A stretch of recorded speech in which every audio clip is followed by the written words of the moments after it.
যদি পড়তে যেয়েও মনে হচ্ছে যে পড়া হচ্ছে না বা আপনার মনে হচ্ছে যে আমি ৭টার সময় পড়বো বা আমি ৮টার সময় পড়বো, কিন্তু সেই ৭টাও কখন যে ৮টা হয়ে যাচ্ছে, ৮টা কখন যে ৯টা হয়ে যাচ্ছে, আপনার আর পড়া হচ্ছে না। সো এই প্রবলেমটার আসলে সলিউশনটা কি, বা এটা থেকে কিভাবে বের হয়ে আসা যায় এবং আপনার একটা সুন্দরভাবে মন দিয়ে আপনি পড়তে পারেন, সেটার জন্য একটা টেকনিক আপনাকে আমি শেয়ার করব। আশা করি যদি আপনি এটা ফলো করেন, অনেক ভালোভাবে আপনার পড়াশোনাটা হবে, মনোযোগটাও ঠিক থাকবে, এবং এই যে ৭টা থেকে ৮টা হয়ে যায়, ৮টা থেকে ৯টা হয়ে যায়, এই সমস্যাটাও থাকবে না।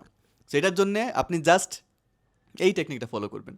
সো প্রথমে আপনি যেই কাজটা করবেন সেটা হচ্ছে আপনি আগে রুটিন সেট করবেন যে আমি ৭টার সময় পড়তে যাব বা ৮টার সময় পড়তে যাব। এখন ৭টা বাজার ঠিক ৫ মিনিট আগে আপনি ফুল রেডি হয়ে যাবেন। আপনার ফোন, ডিভাইস, এনিথিং যা কিছু আছে, বা যদি আপনি কোনো কারণে কোথাও ব্যস্তও থাকেন, সেখান থেকে বের হয়ে আসবেন এবং টেবিলের উপরে বসে যাবেন। এখানে এরকম না যে আপনার ৭টা বাজে মানে আপনাকে ৭টার সময় বসতে হবে, নট লাইক দ্যাট। ৭টা বাজার ৫ মিনিট আগে আপনাকে টেবিলে বসতে হবে। যত রকমের ডিভাইস আছে, যা কিছু আছে, যেগুলো আপনার পড়াশোনায় মনোযোগ দূরে ঠেলে দেয়, সেসব জায়গা থেকে একবারে আপনার টেবিলের সামনে চলে আসতে হবে, বইটা সামনে নিয়ে একদম স্থির হয়ে বসে যেতে হবে। ৫ মিনিট আগে একদম এই জিনিসটা মাথায় রাখবেন, ৫ মিনিট আগে আপনাকে কিন্তু এই কাজটা করতে হবে। এরপরে একদম বইটা আমার আপনার সামনে রেখে একদম ফুল মনোনিবেশ করবেন। ৪ মিনিট একদম ঠান্ডা হয়ে যাবেন, জোরে জোরে নিঃশ্বাস নেবেন, ছাড়বেন, এইভাবে হচ্ছে কিছুক্ষণ থাকবেন। দেখবেন আপনার মধ্যে এনার্জি চলে আসবে এবং হচ্ছে আপনার মধ্যে এক ধরনের প্রশান্তি ভাব চলে আসবে। বাইরে আপনি যাই করে থাকেন না কেন, এই টাইমটাতে আপনার কিন্তু আস্তে আস্তে পড়ার প্রতি একটা মনোযোগ চলে আসবে।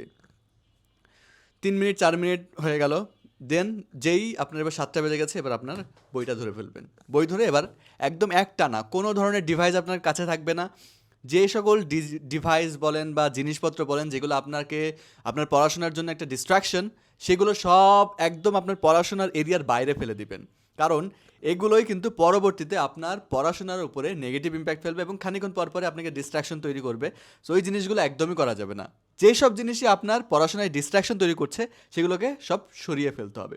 এবং ৫ মিনিট আগেই বইটা হাতে নিতে হবে, একটু রিল্যাক্সড হয়ে যাবেন এবং পড়া শুরু করবেন একদম টানা। এরপরে আপনি আর কোনো দিকে তাকাবেন না, যাই হয়ে যাক না কেন। এমন কোনো ঘূর্ণিঝড় আপনার সামনে হয়ে যাচ্ছে না, বা এমন কোনো কিছু হয়ে যাচ্ছে না যে আপনাকে সেই ডিভাইসটা হাতে নিতে হবে, বা আপনাকে এখন বাইরে যেতে হবে, বা কে কী করলো সেগুলো শুনতে হবে। পড়তে বসেছেন মানে একদম টানা পড়তে থাকবেন যতক্ষণ পর্যন্ত না আপনার সেই পড়াটা শেষ হয়। এবং আরও নানান ধরনের টেকনিক আমি আমার ভিডিওতে বলি, সেগুলোও কিন্তু আপনি সেখানে ফলো করতে পারেন। সো আপনার এই টেকনিকটা কেমন লাগলো অবশ্যই কমেন্টে জানাবেন।